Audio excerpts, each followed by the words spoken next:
punto de vista de la conservación no tiene por qué ser no se toca nada. Puede haber una conservación y una explotación sostenible de los recursos. Ajá. ¿Qué pasa? Desde el punto de vista de los científicos marinos, de los buceadores y en el caso de los pescadores recreativos, yo creo que también nos vemos afectados porque en el mar hay muchísimas cosas que le afectan negativamente y que los ecosistemas marinos no están saludables. ¿Por qué el atún rojo se declaró en peligro de extinción y por qué hubo que parar la pesca de atún rojo? Porque se sacaron tantos ejemplares que la población ya no era sostenible. El mar es muy difícil de estudiar y una especie es muy difícil de estudiar. Entonces nosotros vamos haciendo investigaciones y nos vamos aproximando un poquito a la información. Vamos cogiendo como puntitos de información que luego tenemos que hacer una unión y a ver si eso nos da algo de conocimiento. Que haya depredadores siempre es bueno, porque a lo mejor no hay bogas, pero hay más otras especies que pueden ser también interesantes para los pescadores. Pero el alga invasora, por ejemplo. Todas las especies que son a lo mejor herbívoras, si ahora tenemos una invasión muy grande como el alga invasora, pues esas especies a lo mejor ya no hay tantas aquí. ¿Cómo se ve debajo del agua eso? Pues mira, yo encima no es que la vea, sino que hice el seguimiento. Hicimos un seguimiento desde que nos enteramos que había una especie invasora, pues fuimos al estrecho a verla, estuvimos en Ceuta. De hecho, yo en Ceuta la vi por primera vez. Luego la vimos como llegó a los fondos de Estepona. Luego la vimos en Mija, luego la vimos en Málaga y la vimos avanzando hasta que la hemos visto en Granada y la hemos visto ya en toda la costa. Ya no sé por dónde va, yo creo que ya ha llegado hasta Baleares y a Cataluña. La especie como la saliema, la boga, son especies que se alimentan de algas. Ese alga, o sea, no puede ser que no lo toleren o no se la... Yo, de hecho, he visto a salemas intentando, porque lo que tú dices, intentan picarle a todo, intentar comer alga invasora y por lo visto como que les da, como que se emborrachan. ¿Por qué esas tallas mínimas y por qué esas medidas en concreto? Es bastante curioso que, por ejemplo, nosotros tenemos una medida de Mediterráneo y una medida de Atlántico. Pues mira, igual que antes he dicho que con el atún rojo se evalúa su población y su stock, cuando se pone una talla mínima no es que a alguien se le ocurre y dice voy a ponerle este tamaño. Lo que tienes que garantizar para que se pueda extraer, pescar esa especie o hacer una explotación sostenible es que le hayas dado por lo menos tiempo a reproducirse una vez.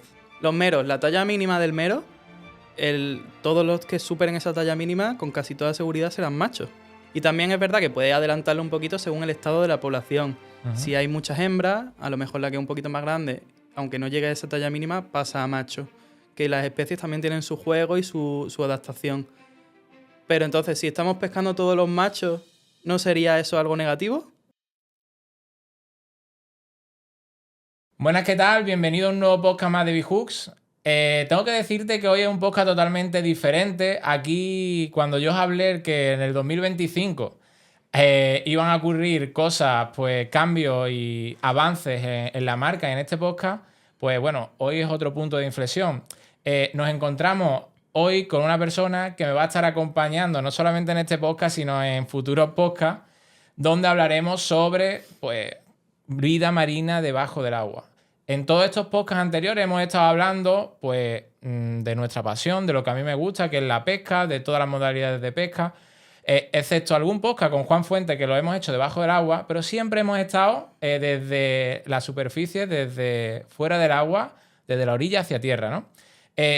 Hoy va a ser el primer podcast donde nos adentremos más técnicamente, más... No sé lo que va a salir de este podcast, la verdad, porque no sé lo que va a salir. Es súper improvisado, porque vaya a conocer a la persona pues que muchos de ellos me va a acompañar, donde hablaremos desde el agua hacia abajo, ¿vale? Toda la vida marina y todos los porqués que muchas veces yo personalmente me cuestiono. Le voy a preguntar ahora a él que nos comente y me saque de dudas. Y las dudas que no me saque, pues bueno, ya buscaremos solución, ¿no? Y veremos cómo lo solucionamos y cómo sacamos esa respuesta.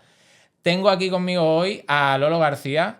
Es un cámara submarino, ambientólogo apasionado del mar desde pequeño.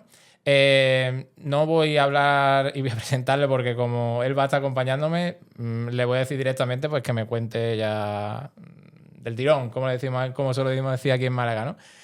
Lolo, buenas, ¿qué tal? Muchísimas gracias. Tío, por gracias a invitarme ti. y a colaborar en el podcast y a ver qué sale de esta unión. Yo creo que va a salir algo totalmente chulo, totalmente diferente, porque yo creo que ahora mismo no hay nada que vincule a lo que es un pescador y a una parte, a una parte que vea el mar de forma más científica, de forma más de conservación, de mirarlo con otros ojos, ¿no?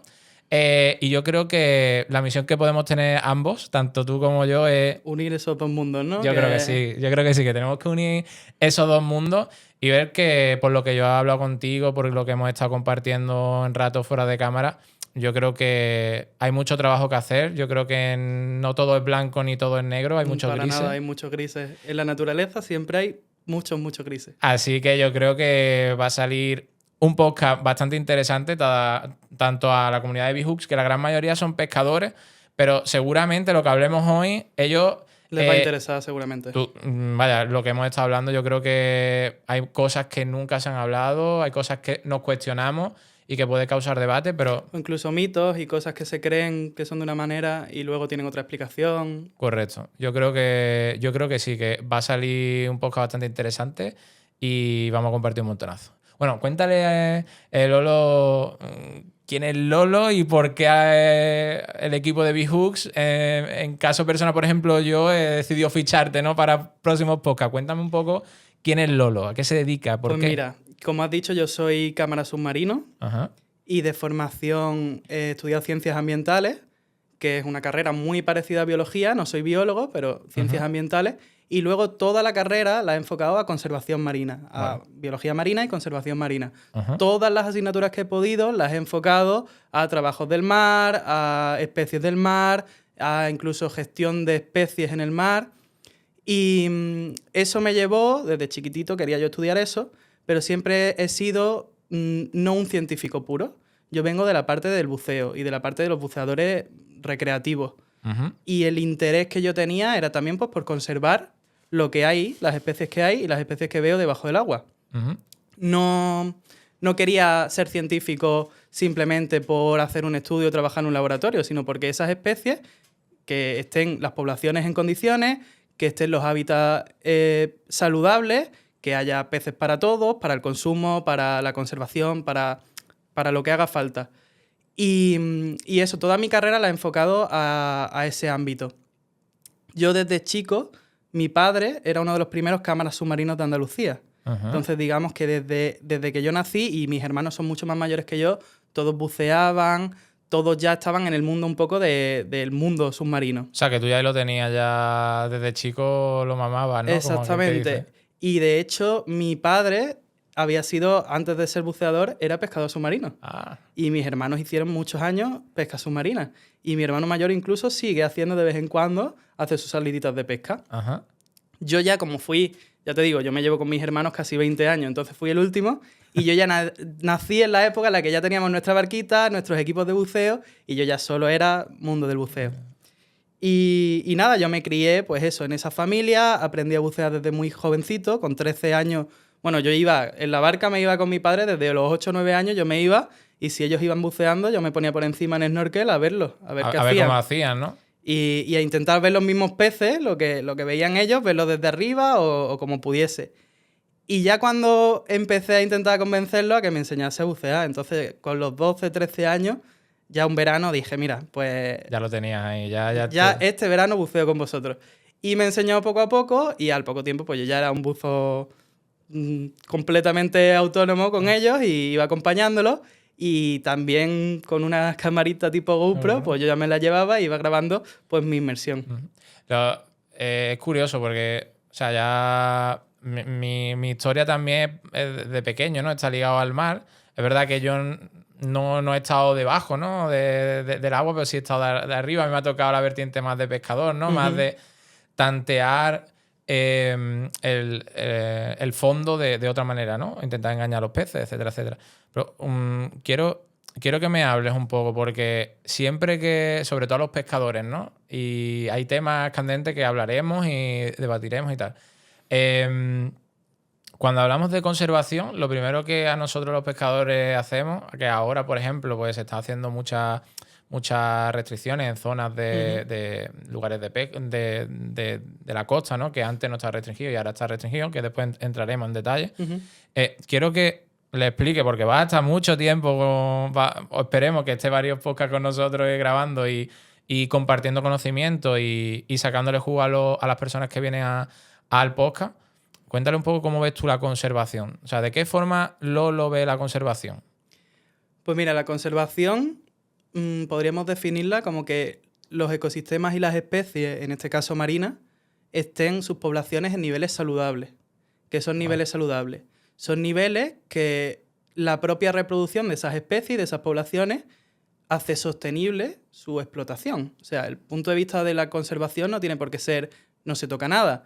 Puede haber una conservación y una explotación sostenible de los recursos. ¿Qué pasa?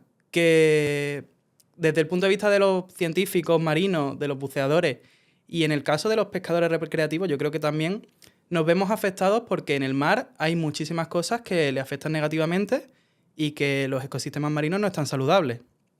Puede ser contaminación, cambio climático, las especies invasoras como el alga invasora, que es un tema que también podemos hablar, y la sobrepesca de los pescadores profesionales. En muchos casos, en el Mediterráneo la mayoría de stocks pesqueros están sobreexplotados.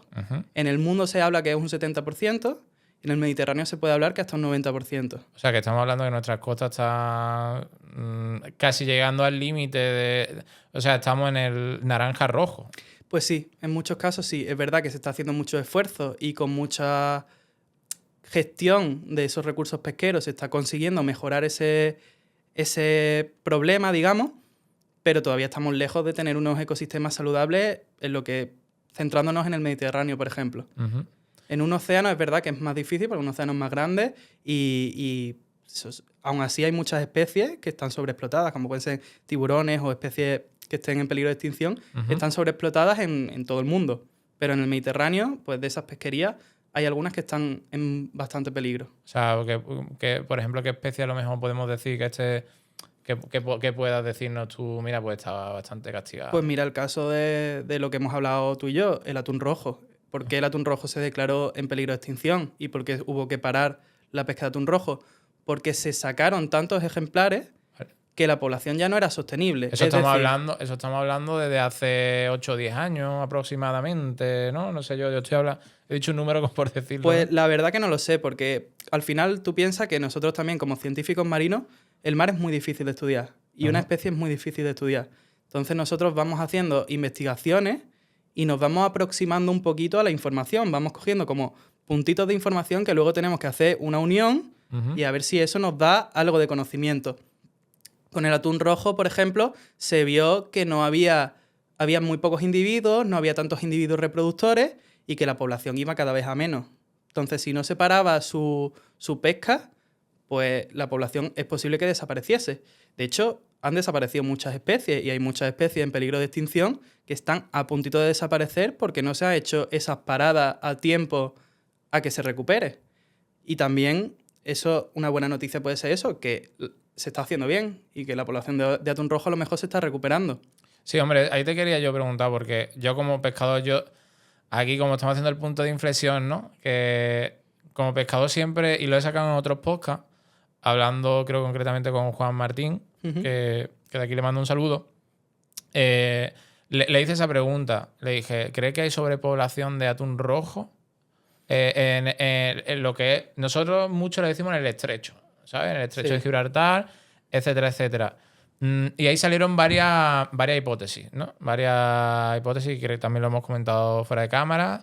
Hay una hipótesis que dice, bueno, pues que esa especie antes tenía su ciclo migratorio y ahora, pues a lo mejor con el cambio de temperaturas de agua, pues ha decidido quedarse ahí por X o por Y. Hipótesis 2, porque el atún ha descubierto que el estrecho es rico en comida y se queda ahí todo el año porque dice que puede subsistir.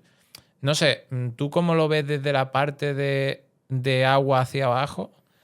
¿Cómo ve el atún? O sea, ¿cómo ve el comportamiento? ¿O qué piensas como también científico? Pues a ver, yo tampoco es que sea experto concretamente en el atún, pero es que esas hipótesis, y también muchas veces intentamos dar explicaciones, y lo mismo no es una u otra, sino que es un poquito de varias y cosas que no podemos tener en cuenta, y cosas que a lo mejor todavía no podemos medir en estudios científicos porque no lo hemos podido ejecutar, pero sí puede ser que se haya recuperado la población, por supuesto. Si se ha hecho una parada de captura, pues la población se va recuperando.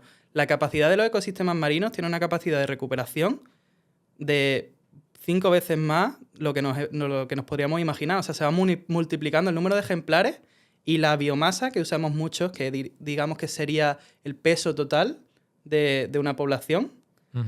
Por eso muchas veces se habla de toneladas de peso de capturas y eso. Los científicos también usamos medidas de biomasa. ¿Cuántos kilos de especies o de peces puede haber disponibles para capturar o para que una población esté bien conservada? En el caso del atún rojo, también puede ser que haya aumentado el número de individuos, puede ser que estén quedándose más en el Mediterráneo. También es una especie que no siempre tiene que entrar al Mediterráneo. Algunas veces se quedaban dando vueltas por el estrecho o vuelven hacia el Caribe. Hay otras poblaciones de atún rojo, no solo la de aquí. Entonces son especies migratorias que se pueden mover por el Atlántico también un poco. La suma de esas variables puede hacer que un año se vea más atún rojo o que un año se vea menos, aunque la población esté saludable. De hecho, con otras especies, y habrá pescadores que a veces le pasa, que dicen, la población de dorada, este año hay menos dorada. O sea, ha pasado, por ejemplo, aquí, a mí me ha pasado concretamente, en la zona de costa, ¿no? Habrá compañeros de pesca, sobre todo de surcasting, que es una especie, y también embarcación, kayak, que se suele hacer mucho. La pesca del sargo. Por ejemplo, habría grandes ejemplares por las costas de Málaga, ahora con los temporales que tenemos de Levante y tal, de Ponientes también, pues una especie pues que merodea mucho las costas, ¿no? Porque mueve el fondo y viene a comer. Es verdad que yo notaba ausencia de esa especie hace de 5 años atrás, ha menguado bastante. ¿Quiere decir a lo mejor que haya menos sargo o a lo mejor el comportamiento de ese pez? No tiene por qué. Yo cuando debajo del agua siempre veo sargos y veo a veces poblaciones de sargos muy saludables y grandes. Digo, sargos de gran tamaño. Sí, sí. A ver, es verdad que yo tengo que decir que es difícil que se vean ya peces bastante grandes. O sea, la mayoría de peces ya lo vemos en tallas medias. Vale. Cualquier especie, incluso doradas, dentones, meros, los vemos casi siempre medianos o chicos. Sargos grandes a veces en algunos sitios los vemos, pero también los vemos medianos y chicos. Es verdad que en muchos casos pues hay especies que pueden haber menos individuos y tú los veas menos y los pescadores los pesquen menos. Pero muchas veces, el otro día hablábamos también de la boga, me preguntabas tú por la boga. Sí, es verdad, la boga. Pues la boga yo la sigo viendo continuamente y hay por todos lados y hay mucha boga. Pero a lo mejor por algo, o en la zona donde tú pescas normalmente, pues ahora hay menos, o se acerca menos a la costa. A nosotros nos ha pasado en general en todo el litoral de Málaga, o sea, hay boga, pero no como hace años, ¿sabes? Como hace 6, 7, 8 años. Yo que estoy más perfilado a pesca de surcasting en competición, entonces esa especie sí nos aparece mucho. Sí hay bogas, pero no, por ejemplo, la cantidad de bogas que había hace unos cuantos años. Claro, y ahí es donde sale otra hipótesis del cambio que puede estar produciendo, por ejemplo, el atún rojo. Aquí que nosotros percibimos y decimos, vale, aumento de atún rojo, el atún rojo se come prácticamente casi todo. O sea, casi todo lo que se mueva. O sea, es lo que nosotros percibimos, ¿no? Corrígeme ahora si me equivoco, que para eso estás por aquí. Sí, no, para nada, tienes razón. Y después vemos que cada vez va menguando más la especie como la boga. O, por ejemplo, también hemos oído, por ejemplo, en el estrecho de Gibraltar que a lo mejor los besugos voraces, los besugos son grandes. Antes que se cogía grandes profundidades en el estrecho, pues dice que ahora han menguado muchísimo. No hay tanto. Que no hay tanto. Entonces, claro, ahí es donde viene la hipótesis que te he dicho. Digo, quizás esa especie se ha quedado ahí merodeando. Es como te digo, pueden ser muchos factores y muchas cosas. En el mar también, cuando tú piensas en tierra, lo típico que aprendíamos de chiquitito en el cole, de las pirámides tróficas. Sí. De aquí están los herbívoros, no sé qué, y los carnívoros están más para arriba.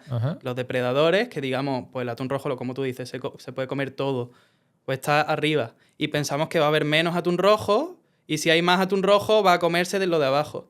En el mar es tan productivo, como he dicho, hay tanta cantidad de individuos que aunque haya más atún rojo, tú no tienes por qué ver menos bogas.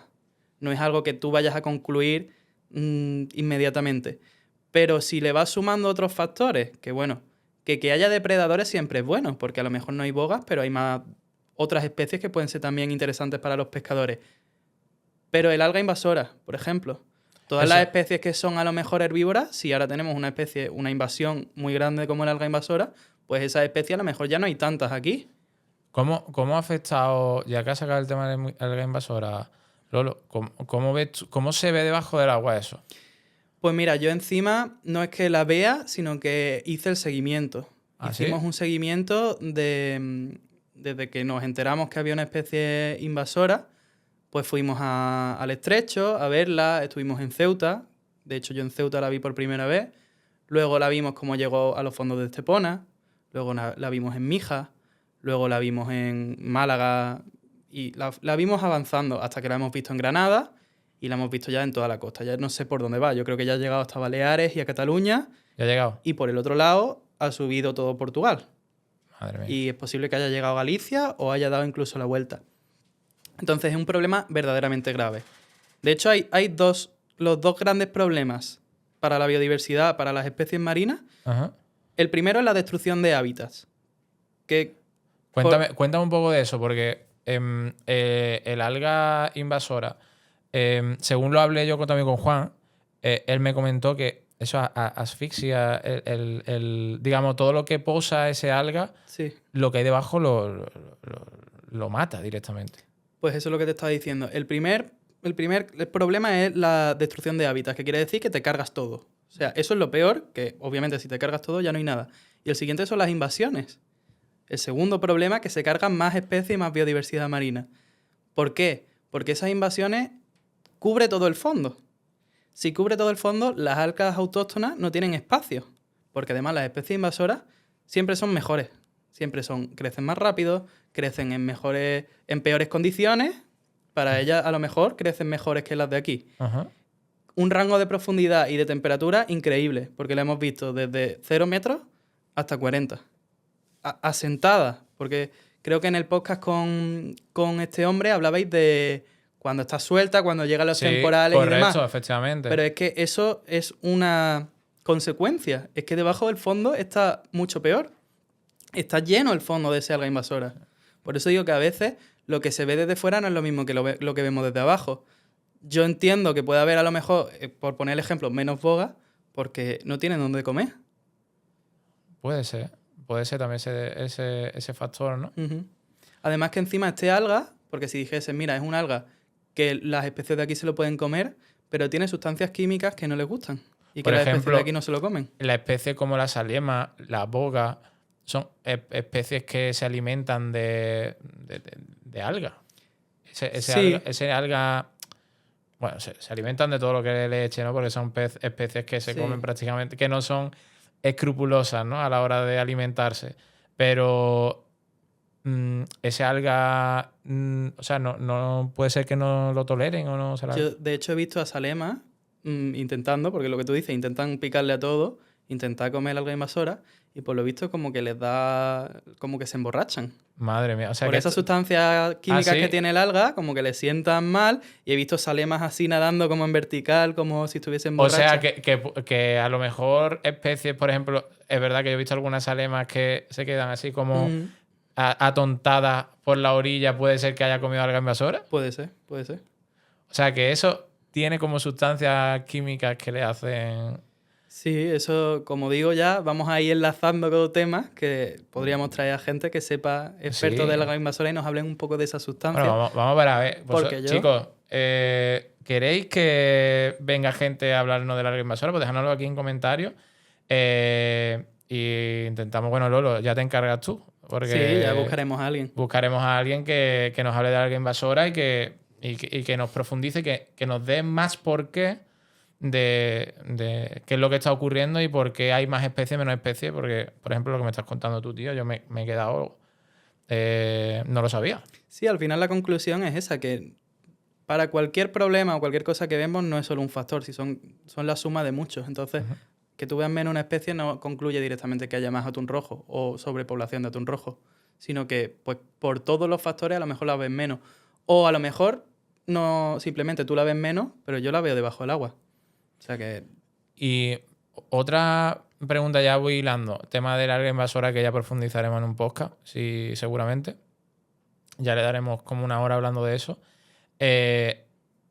Quiero que me hables un poco también, porque para nosotros es muy interesante, sobre todo a los pescadores, junto a Andalucía, las comunidades autónomas, comparten un tallaje mínimo de especies, ¿vale? Ujú. Yo creo que esto es un tema que puede ser interesante a la hora de hablarlo aquí contigo, aunque también podemos profundizarlo con otros expertos seguramente y tal.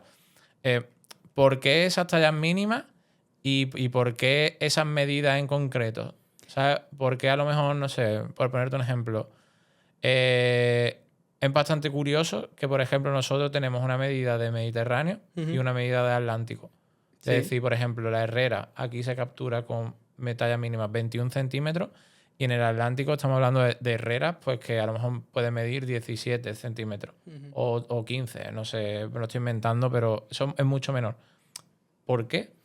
Pues mira, igual que antes he dicho que con el atún rojo se evalúa su población y su stock, cuando se pone una talla mínima no es que a alguien se le ocurre y dice voy a ponerle este tamaño.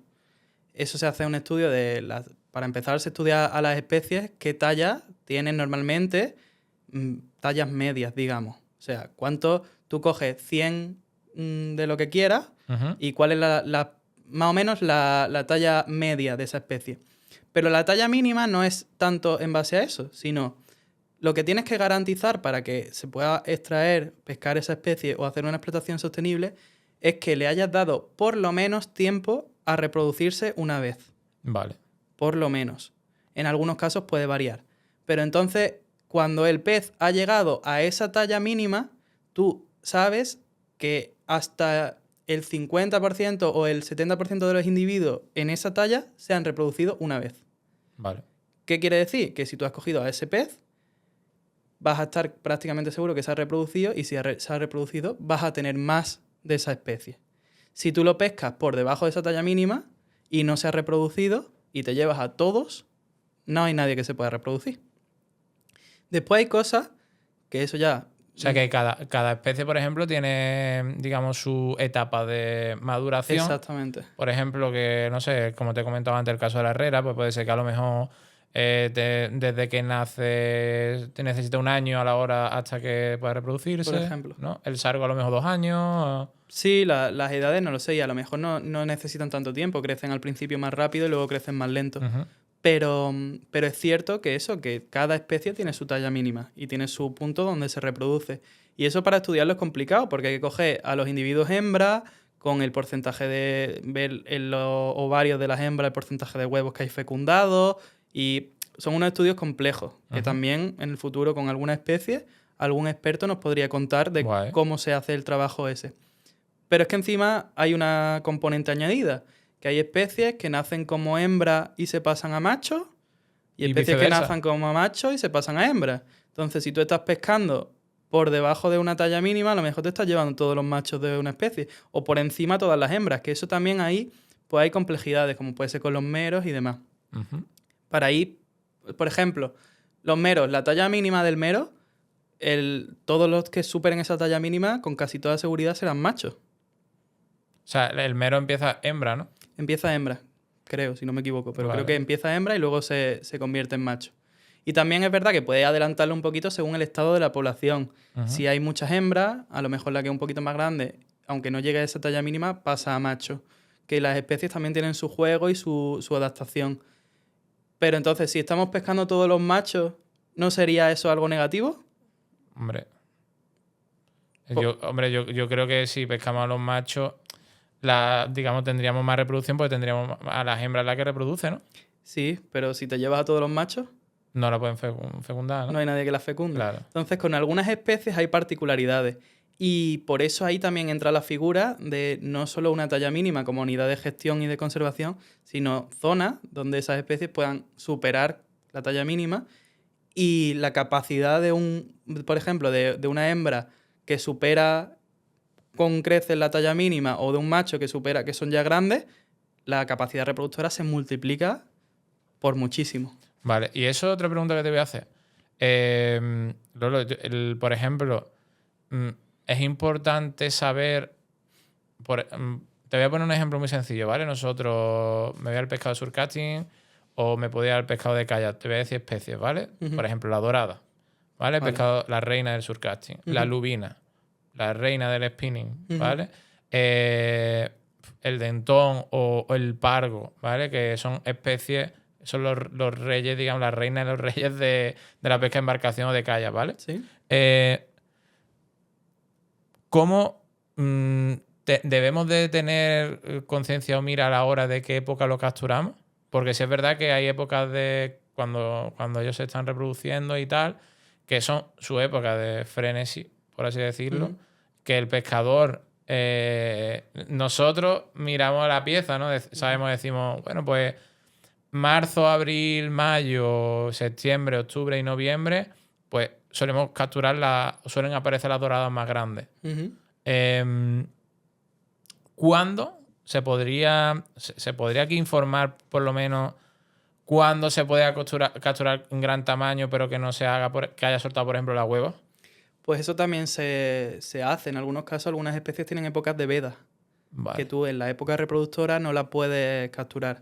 Con los peces, creo que no hay muchas especies que tengan épocas de veda. Pero, por ejemplo, ocurre con algunas especies comerciales de bivalvos, de moluscos, de crustáceos. Cuando están en época reproductora no se pueden capturar o no se pueden capturar las hembras.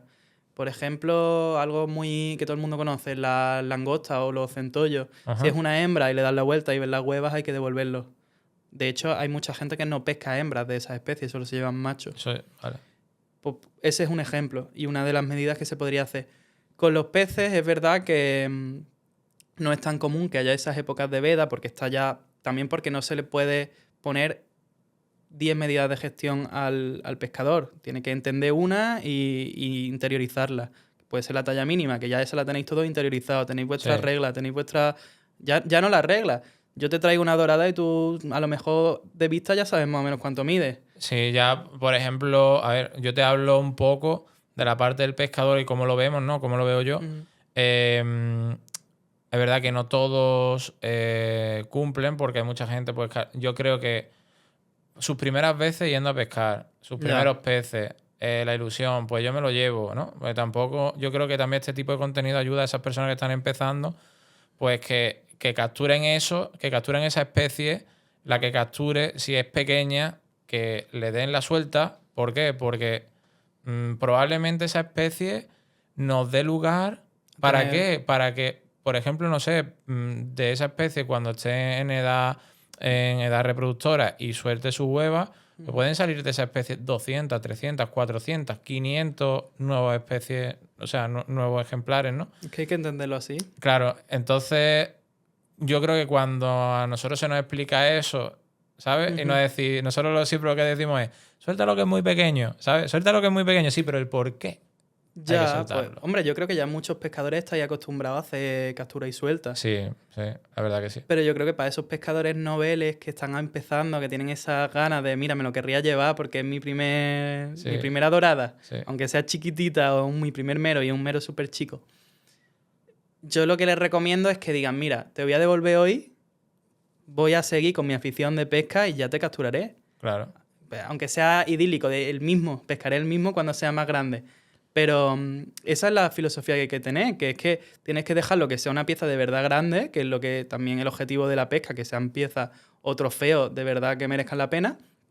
Y también eso, que sea sostenible para que haya más. Claro. No solo para ti, sino para tus compañeros pescadores o para todos los que somos amantes del mar y hacemos snorkel, buceo o lo que sea. O pesca submarina, que también influye con la pesca de caña. Entonces esa es la filosofía que hay que tener. A lo mejor no me lo voy a llevar hoy lo voy a soltar, pero ya lo cogeré en el futuro. Sí, has tocado, por ejemplo, la parte de pesca submarina. Yo creo que es la modalidad de la pesca más diferente porque es debajo del agua. Y siempre te la llevas, porque cuando le das el arponazo, tú lo que quieres es que la pieza muera de golpe. Es más, y yo que creo... no se te escape. Claro, yo creo que lo hablamos cuando hemos hecho, por ejemplo, con Juan Fuentes y tal. Creo que lo hablamos, lo comentamos, si no lo comentamos detrás de cámara, no recuerdo, pero sí me acuerdo que lo comentamos. Y es que es una pesca muy selectiva, la pesca submarina. Claro. Para mí es una de las pescas más selectivas que hay. ¿Y por qué? Porque tú ves la especie, está en su medio, en su hábitat, y ves y eliges la especie que te quieres llevar, ¿no? Y sabes que, o sea, cuando la eliges ya sabes que supera la talla mínima, porque Correcto. la ves y sabes que es un bicho grande. Correcto. Es la pesca más selectiva. Muchas veces se ve como algo negativo porque hay mucho furtivismo dentro sobre todo de la pesca submarina. Igual que también habrá de pescadores de caña y también hay en otros sectores. Gente Sí. que bucea en zonas que no tienen permiso para bucear. Eso también es una de las cosas que con esta unión de los dos mundos tenemos que concienciar a la gente, que no vale... Tú si eres pescador, si eres buceador, si eres lo que sea, tienes que respetar, y sobre todo si estamos afectando al ecosistema como es capturando especies, tienes que respetar la normativa que está puesta por algo. Si tú haces pesca furtiva y te lo estás llevando o lo vas a comercializar, pues estás haciendo un daño al ecosistema. Y sobre todo es que cuando a ti ya dependes económicamente de eso, porque cuando haces pesca furtiva a lo mejor para venderlo, si dependes económicamente de eso, ya te va importando menos la talla mínima. Ujú. Entonces ahí Vas hay... buscando una talla más comercial, supongo. Sí, o lo que puedas, porque si tú tienes que llevar el pan a tu casa y el dinero a tu bolsillo, pues se convierte en un negocio. De hecho, esa es la parte o lo que ha llevado a la sobreexplotación de estos pesqueros del Mediterráneo. Tú imagínate, si yo te dijese, tú vas a tirar tu caña. Pero tú crees, por ejemplo, que cuando has dicho sobre explotación pesquera, Pero yo te pongo un ejemplo. vale. Tú, como deportista, yo te digo, venga, tú tiras tu caña Ujú. y te pilla lo que sea. Pero tú ahora ya no vas a tener que pescar. Tú ahora tienes un supermotor que no hace nada y el anzuelo es inteligente y lo va a pillar sí o sí y te traes el pez 100% de las veces. Pierde un poco la gracia el deporte, el entender el viento, el mar, las condiciones, la hora, dónde están las especies pescando o capturando, siguiendo las presas. Si tú eso es jugar en modo fácil, pues eso ha pasado con la industria pesquera. Se ha hecho tan grande, hay barcos tan grandes, pesqueros que capturan miles de toneladas de golpe y es por razones económicas, porque ya no está entrando a valorar los ecosistemas. Y ahí es donde se nos ha ido la mano. Que artes de pesca que se llevan todo, artes de pesca de arrastre que dañan ecosistemas donde se crían las especies, Ujú. porque tú a lo mejor pasas por encima de una pradera submarina y vale, te vas a llevar muchos peces, pero es que si te cargas la pradera ya no va a haber más peces ahí. Sí, yo creo que hay más conciencia, hay que transmitir la palabra de conciencia a aquella pesca profesional, ojo, que considero que una pesca, lo que hemos dicho aquí, y con esto buscamos, yo creo que el podcast es lo que queremos un poco equilibrarlo, es con equilibrio, yo creo que la palabra es equilibrio. Sí, sostenibilidad y equilibrio. Es buscar ese equilibrio de decir, mira, sí, la pesca profesional tiene que existir, pero no se puede abusar en todos los aspectos. Pues Porque, sí. a ver, yo también considero que las artes de pesca, por ejemplo, el furtivismo en la pesca deportiva, pues, lo hay, obviamente, lo hay, porque hay gente pues que no conoce otro medio de vida o que se ha agarrado ahí y se gana la vida pescando de forma deportiva. Sí, pero ahí incluso aunque uno sea furtivo con pesca deportiva tampoco hace tanto daño porque tú Ahí por está. mucho... A ti te cuesta que te piquen igual. Por eso te ponía el ejemplo de que tenga un anzuelo o un señuelo que es 100% de efectividad y encima con un motor que tú no tienes ni que tirar. Pues eso, por ejemplo, para mí sería un arte de pesca que no sea Claro. sostenible. Obviamente, hay, como hemos dicho, no hay blancos y negros. Bueno, el negro en este caso sería una pesca de arrastre sobre hábitats que estén... que sean, por ejemplo, vulnerables. Ujú. Pero hay muchos métodos de pesca, muchos artes de pesca comercial que son sostenibles o que intentan ser lo más selectivos Sí. posible. Y por gestión se está intentando reducir esos descartes, esas capturas incidentales, que creo que también hablaste en el podcast eso lo hablamos con Juan. que esas capturas incidentales tú no las puedes vender, a lo mejor si encima son especies que no están en veda o especies que... Es que las vedas estas que te mencionaba para la pesca deportiva no están tan comunes, pero la pesca comercial creo que sí. Sí tienen sus especies de veda muy claras y sus artes de pesca incluso que pueden usar según la temporada.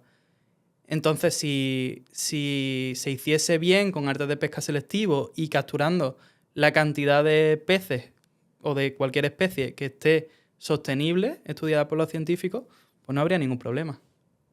Hombre, yo creo que ahí está la clave.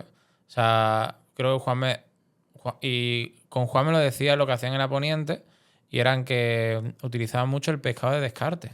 Sí. Ese pescado que comercialmente no está bien visto y, por así decirlo, es un pez que muy sabroso, muy bueno y que literalmente recuerdo que él me comentó y me dice, es que es el mundo al revés. Dice, es que se coge ese pez, esos peces se cogen para hacer piensos para animales. Es que el descarte se apareció, digamos. Antes no había descarte. Cuando la pesca Nada. era artesanal y era antiguamente, salían con sus barcas, lo que pescaban iba para acá. Y aquí, por ejemplo, en Málaga, Cádiz, Granada, tenemos la fritura de pescado que lleva Sí. un poco de todo. De todo. Y hay pescadillas y cosas así que a lo mejor pues tú no vas a pedir a lo mejor un plato solo de pescadilla, pero la fritura te viene. O tenemos esa filosofía de que lo que viene todos nos lo comemos. Pero cuando ya se comercializa y una especie vale más que otra, y tú encima solo puedes llevar una cantidad de toneladas, ese descarte ya te molesta. Claro que molesta. Porque tú si eres yo qué sé, un barco que quiere dorada y va a pillar 200 kilos de dorada y ahora te salen 100 de boga y boga no las quiere. Estoy poniendo ejemplos muy tontos, Sí, pero sí. pues para ellos es un problema. ¿Y qué hacían los pescadores? El descarte muchas veces lo tiraban por la borda. Hasta que no se aplica una normativa de que ese descarte que lleva en los puertos y hay que aprovecharlo, que también sin sentido para eso, para los piensos, que pueden ser para animales o incluso para los de acuicultura. Correcto. Para otros peces. Efectivamente. Pues ya voy a pivotarte un poco, porque quiero que hablemos un poco de todo, porque de todo lo que estamos hablando profundizaremos más seguramente en los próximos podcasts.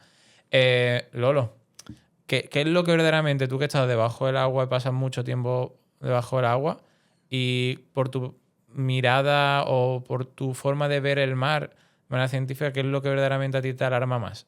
Que ahora mismo estés viendo debajo del agua y que verdaderamente pueda sernos perjudicial. Pues la invasión, la alga invasora nos preocupa todavía mucho porque no hay ninguna solución ni científica ni que haya surgido de momento digamos, con posibilidades de luchar contra ese alga dentro del ecosistema. Y me preocupa también eso que te he dicho antes, que hemos hablado, que no veo tallas grandes de muchos peces, ni siquiera dentro de zonas protegidas. Y ahí te quiero ir a... ahora estamos hablando de fauna, ¿no? ¿Y qué papel tiene? O sea, ¿qué está causando esa alga invasora? Vamos a la flora. Porque yo pienso que, por ejemplo, las poseidonias juegan un papel muy importante, ¿no? Quiero que me cuente un poco sobre las poseidonias. Pues mira, las praderas de Posidonia o de otras especies, porque hay otras especies como la que usan en la Poniente, Zostera marina, Ajá. hay Zostera norti, hay otra que se llama Cimodocea nodosa. Todas esas especies, todas las praderas submarinas, son esos hábitats que son, digamos, guarderías, nursery, que creo que también Juan te lo dijo. ¿Qué quiere decir? Que en esos ecosistemas crían las especies. ¿Por qué? Porque una pradera es que da mucha cobertura a muchos pececitos pequeños. De hecho, cuando vamos a bucear a pradera, yo siempre me entretengo en grabar los alevines que hay y ver cómo son los alevines de ciertas especies. Que a lo mejor los pescadores ni los veis, a lo mejor por ejemplo, te voy a poner un ejemplo que yo creo que sí es conocido. A ver qué sabes tú de eso. Cuéntame. ¿De qué color es la castañuela? Me has pillado. ¿La castañuela no te pican castañuelas de vez en cuando? Castañuela. Castañuela, me has pillado, tío, ahí por completo. Es que a lo mejor tiene otro nombre, pero bueno, las castañuelas son un pececito negro, que hay muchos. Sí, o sea, puede ser, nosotros hemos cogido viejas, vaquitas. Pues las castañuelas es otro que hay. Serrano. Pues por ejemplo, la castañuela, cuando son alevines, son azul eléctrico. Preciosas. Sí. O sea, preciosas. Y me entretengo en grabarlas en esos ecosistemas donde están criando, entre las rocas, entre la pradera. Los arrecifes son otro ecosistema que hace de guardería. Y los arrecifes pueden ser tanto rocosos como arrecifes con corales. Tengan gorgonias, coral duro, que siempre cuando hablamos de corales pensamos en el arrecife de Australia. Pero es que aquí también hay corales y también hay arrecifes, sobre todo profundos. Hay hábitats que son, digamos, hacen esa estructura. Ajá. Hay bosques de algas también. Hay ciertas especies de algas que hacen ese efecto de guardería. Y ahí es donde ahí nace todo, ¿eh? Ahí nace la vida, Ahí digamos, nace todo. marina. Ahí nace todo. Y se protegen cuando son chicos. Al final es que tú piensas que en los océanos, si tú lo llevas a un hábitat terrestre, menos la zona de costa, la mayoría son desiertos. Son muchos, muchos, muchos kilómetros de arena o de agua vacía que no hay nada. Entonces, ¿dónde te vas a proteger si tú eres chiquitito y te pueden comer porque son más rápidos que tú o lo que sea? Pues donde tengas huecos para esconderte. Entonces, Claro. por eso en los roqueos, los arrecifes, las praderas, los bosques de algas, todo eso son esos ecosistemas que luego al final son los que están protegidos, porque son los que quedan pocos, los que tenemos que conservar y los que cuando hay esos ecosistemas suelen ser esas zonas de conflicto donde se prohíben la pesca, por ejemplo. Vale. Claro, digamos, cuéntanos un poco por encima, ¿vale? Tema de ahora mismo, yo creo que en Málaga tenemos la zona de conservación Nerja, ¿no? Es que también hay en conservación, eso podemos entrar en más detalle o en menos. Por general, pero En ya hablaremos en general otro hay momento. diferentes fórmulas de conservación. Hay una que se llaman reservas marinas de interés pesquero, que dependen del Ministerio de Pesca. Ujú. Ahí se prohíbe pescar por el Ministerio de Pesca, pesca comercial, y se puede permitir pesca artesanal. Ujú. Pesca deportiva no lo sé. Vale. En algunos sitios a lo mejor, pero creo que no. Después hay áreas marinas protegidas Ujú. que son de medio ambiente. Y ahí hay muchas figuras, porque España es muy complicada y las comunidades autónomas usan diferentes figuras, o puedes tener parques naturales, parajes naturales, en Andalucía, por ejemplo, áreas marinas protegidas, que hay una que existe que está en el País Vasco, creo. Ujú. Entonces, depende de esa figura, si es de un tipo o de otro, hay un nivel de gestión y de protección u otro. Vale. De hecho, también hay en Málaga varias zonas que se supone que son protegidas bajo la Unión Europea, que se llaman ZECs, Zona Especial de Conservación, Ujú. y esas a lo mejor ahora mismo no tienen gestión. El caso más polémico que tenemos últimamente es el de la Punta de la Mona. Sí, que... La Punta de la Mona no es un paraje natural, no es una reserva marina de interés pesquero, no es un área marina protegida, es una zona especial de conservación por la Unión Europea, que luego el país se compromete a que, digamos, o sea, el país lo propone porque tiene especies que Europa nos dice en una normativa, si tú tienes estas especies, esta zona es una zona especial, hay que tenerla en mente. Y la Punta de la Mona es la primera zona especial de conservación a la cual se le ha aplicado una gestión adicional. Ahora, estarían obligadas todas las zonas especiales de conservación. Europa nos dice, no, pero es que tú tienes que poner aquí un plan de gestión de todos los usos que tú hagas aquí, y los usos me refiero, pues pesca, buceo, navegación, cualquier cosa. Tienes que tener una gestión de esos usos. Y en la Punta de la Mona se ha decidido prohibir ciertos usos, como por ejemplo la pesca con caña, porque el impacto que tenía en un ecosistema de corales, de arrecifes, Ujú. era insostenible con permitir la pesca. O sea, yo creo que pues nos visitará en el podcast también otro compañero que vengamos a hablar de ese tema, pero la vertiente, cómo lo ves desde la parte de la pesca. Y no solamente se ha prohibido la pesca con caña, sino tengo entendido que también se ha prohibido la pesca submarina. Ujú. Y creo que hasta quien vaya a hacer submarinismo, vosotros tenéis Sí. que pedir un permiso, ¿no? Sí, es que al final hay que entender que hay ciertas actividades. El buceo es una actividad que tiene muy poco impacto. Ujú. Entonces, ¿por qué siempre salimos beneficiados? Porque se piensa que esto lo hacen por nosotros. Aquí no se hacen las cosas por un sector o por otro, se hace por el ecosistema y por la naturaleza. Nosotros salimos beneficiados porque haciendo buceo es compatible con la conservación de ese espacio. Pero también se han regulado que ahora se va a controlar el número de buceadores. Sí, que no se va a permitir entrar. Tú tienes que, primero, este primer año me parece que tú haces como una comunicación y te dan un permiso. Ujú. De tú quieres ir a bucear y te lo dan por unos meses. Entonces tú tienes que ir sacando un permiso y ellos con eso van a hacer un estudio de cuántos buceadores hay. Y con eso dirán, mira, pues a lo mejor hay muchos, entonces ya solo se permiten unos cuantos. O solo se permiten buceadores de cierto nivel, no se permiten tantos cursos, tantas iniciaciones al buceo, si a lo mejor hay sobresaturación, que en la Herradura y en la Punta de la Mona, es verdad que es la zona referente para hacer todos los cursos de buceo. La pesca, por ejemplo, con caña, pues porque los corales que hay debajo, muchas veces con la caña al final, tú no quieres, pero se parten. El pez se mete entre los corales, se parten con el forcejeo del pez, o lo que sea, o si no se te engancha sin querer y al tirar se rompe. De hecho, muchos de los corales que veíamos en el fondo estaban rotos, estaban partidos, y ya una vez partidos se caen al fondo y se ahogan. Y allí se está llevando a cabo un proyecto de repoblación de corales. Vale. Y el caso que hablaremos con este hombre, y que creo que es la pesca submarina, ¿no? Sí. Pues la pesca submarina es un poco lo que hablábamos antes, lo que he hablado del mero.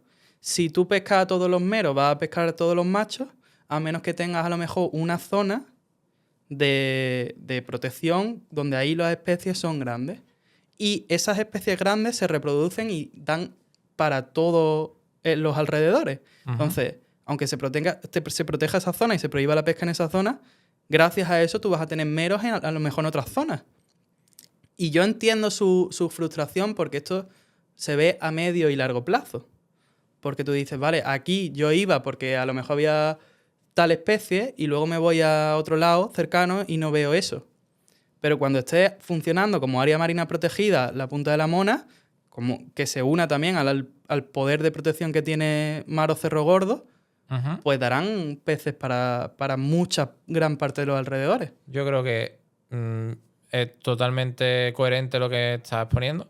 Yo creo que cuando pongamos las dos vertientes, la parte pesca y la parte tuya más científica, yo creo que va a salir una conversación bastante rica en el sentido de llevar conciencia a todo y valorar, ¿no? Y valorar cada una de las partes y decir, mira, pues es verdad, tienes razón.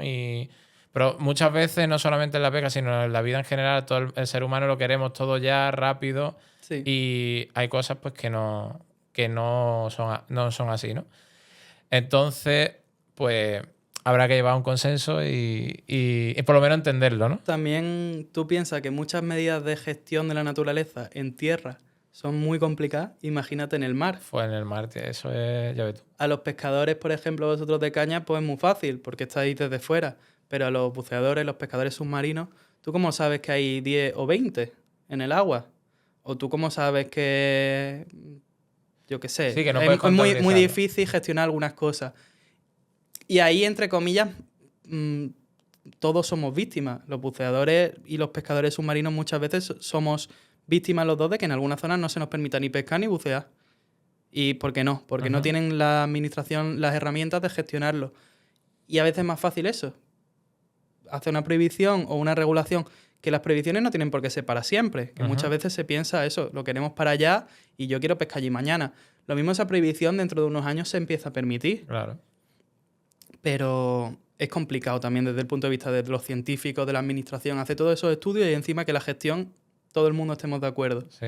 Lo que está claro es que los ecosistemas tienen que mejorar y tenemos que darle toda la ayuda posible, y en algunas zonas pues que no se pesque, que no haya ningún tipo de extracción, viene bien. Sí, bueno, por la lógica que nos has transmitido de que sirva como guardería o que sirva como cuna de reproducción para que las especies del hábitat proliferen, pues sería genial.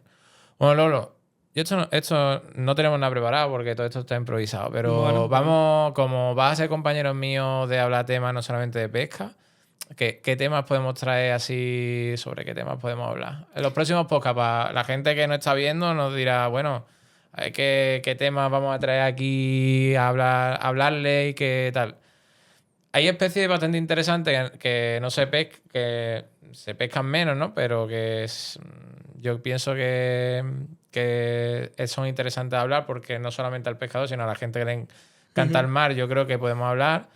No sé, sobre tiburones podemos intentar buscar a alguien que nos hable de tiburones, buscar a alguien que nos hable de cetáceos, de ballenas, de tortugas. Son las especies, digamos, esos son los iconos, ¿no? Los iconos, ¿no? Y luego, pues, buscar que también le interese a los pescadores, pues, investigadores que trabajan directamente en todas las cosas estas que he comentado yo un poco desde lo poquito que sé yo, que trabajan día a día pues estableciendo esas tallas mínimas. Podemos buscar gente que nos hable por especie, a lo mejor que diga, pues esta Sí. persona puede Hay gente, pilotar bien sobre esta especie. hay gente que se dedica a túnidos, hay gente que se dedica a especies más bentónicas, a especies... Bueno, túnidos normalmente entra con muchos pelágicos, pero también, por ejemplo, con pez espada, con algunas especies que también a algún sector de la pesca les interesa. Claro. O sea, Entonces, buscar ese tipo de perfiles, alguien que nos hable de alga invasora o de praderas de Posidonia en detalle. Podemos buscar muchas cosas o cualquier tema que nos propongan. pero bueno, que sea debajo del agua, ¿no? Que Todo lo sea debajo del del agua, pero algunas dudas que tengan los pescadores, pues yo puedo intentar o traer a alguien o buscar yo la información y dar cada podcast dar alguna respuestita. Claro, yo creo que sí, va a salir algo diferente, novedoso, chulo. Creo que, no sé, yo creo que sobre todo no nosotros, que nos va a impresionar, sino la gente que está detrás de la cámara, que la gran mayoría de la comunidad de Bihooks pues son apasionados al mar, pero más concretamente al mundo de la pesca, y que ellos vean, perciban, y sobre todo yo, que lo estoy viviendo en primera persona, aprendamos cosas debajo de lo que existe debajo del agua para aprender a disfrutar más de la actividad y de tomar conciencia de muchas cosas que a lo mejor teníamos por sentado que son así, y vamos a intentar con datos, con gente que nos aporte, sean especialistas en la materia, que nos nutra de información, y a partir de ahí sacan conclusiones que nos podamos llevar y aprender todos y todos felices, ¿no? Sí, como he dicho, podemos desmitificar algunas cosas, Claro. cosas que se creen que son así y luego no son así, o eso, cualquier duda que tengan los pescadores, que a lo mejor hay dudas de especies que luego les pueden ayudar, al que sea más listo y la entienda, puede ayudarle a capturar más de una especie que de otra. Eso seguro. Al final, los pescadores buenos y los que han pasado por esta silla, que ya he visto unos cuantos podcasts que son los mejores pescadores y los que han ganado los campeonatos, ¿cuál es la diferencia entre ellos y el resto de pescadores? Que ellos están aprendiendo de esas especies y de cómo funciona el ecosistema y están sabiendo aprovecharlo. Sí, totalmente. Entonces, si esos datos los podemos también poner un poco sobre la mesa, a disposición de todos, pues el que sea más listo lo aprovechará. Claro, yo creo que sí. Yo creo que aquí no es un podcast de pesca, no estamos hablando de materiales, no estamos hablando de nada. Estamos hablando de lo que es el mar, pero yo creo que mucha de la gente que ha visto este primer podcast, que ha sido una charla de introducción, presentación, de conocer a Lolo más en persona, presentarlo a Bihooks, yo creo que podemos hablar de muchas cosas. Sí, yo creo lo que sí. se quiera. Podemos hablar de muchas cosas. Así que nada, a vosotros deciros que todas las dudas, todas las inquietudes, todos los temas, bien sea de pesca relacionados o de especie, mejor dicho, de fauna y flora, o de inquietudes que tengáis, dejárnoslo en comentarios, dejarlo a la marca. Ya después nosotros pues hablaremos con Lolo e intentaremos de buscar pues temáticas o especialistas del tema para que nos nutra y nos dé información. Y nada, yo normalmente suelo hacer 3 preguntas a acabar el podcast, pero claro, tú no sé, pues tú no eres pescador, vas a ser colaborador, Sí. te vamos a conocer seguramente en otros podcasts, no sé cómo Sí, puedes acabar el podcast. adaptarla. Por lo menos yo siempre te voy a preguntar, porque como llevamos colección marejada, llevamos la sudadera de colección marejada, tú llevas la del viento del... Yo llevo la del norte, ¿no? No, tú llevas la del West. oeste, igual que yo hoy. Ah, mira, pues pues sí. tenemos los Estamos dos modelos, de azul poniente. Azul y Citadel, que lo tenemos en la web, quedan las últimas unidades. Quien le mole la sudadera, pues aquí la tiene. Ahí la tiene para comprar. ¿Cuál es tu viento favorito? Pues mira, para el buceo, el viento que siempre queremos, aunque depende de la zona, es el levante, o cuando después de un temporal, para mí lo mejor es después de un temporal de levante, que trae aguas claras y calentitas, Sí. cuando ese temporal se va asentando muy, muy poco a poco, hasta que queda casi en calma o en calma, eso es lo mejor. Aunque depende, en algunas zonas nos viene mejor el poniente, porque está en resguardo, porque está protegido, o el poniente hace que haya más nutrientes y haya más interese más porque allí hay cierta vida. Ajá. Pero generalmente, para un día de estos de buceo placentero con agua cristalina como un acuario, el levante que haya llegado a calma chicha, pero desde un levante. Ah, guay, guay. ¿Qué es lo más impactante que has visto tú debajo del agua? Eso, normalmente preguntas que haya capturado, ¿no? Sí, pero claro, yo como Claro, no yo no he captura, capturado, pero bueno, pues, yo también capturo. Bueno, captura imágenes. Captura Yo imágenes. estoy debajo del agua eres y cámara. los grabo. Claro. Pues mira, hay cosas muy impactantes como siempre son los primeros tiburones. Yo tiburones solo he visto porque he tenido la suerte de ir a la isla Galápagos Sí. y ahí he visto tiburones.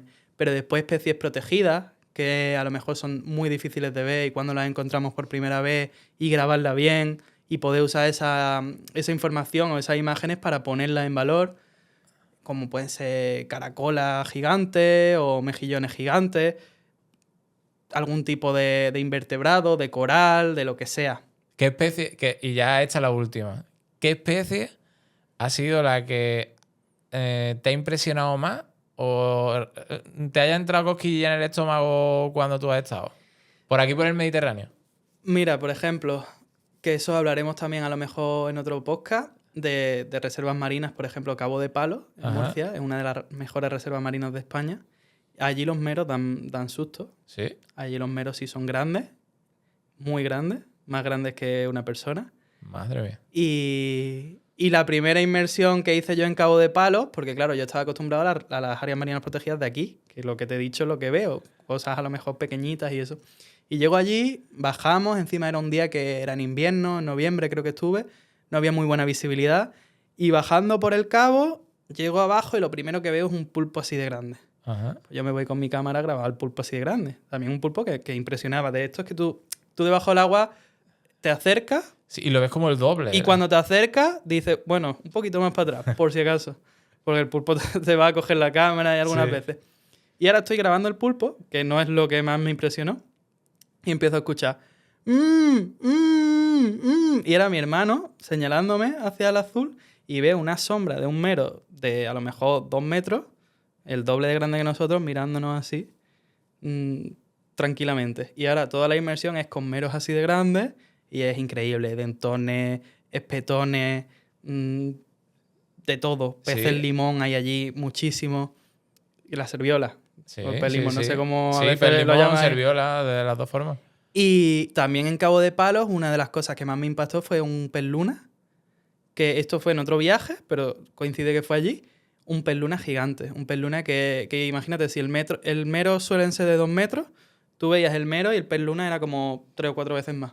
Sí. Que a lo mejor pesaba 900, 1000 kilos. Madre mía. Y encima el pez luna me acerqué para grabarlo, porque esto era saliendo ya del roqueo, como en medio del agua, a lo mejor a 20 metros, y el pez luna empezó a salir para arriba, aleteando a tope, y saltó fuera del agua.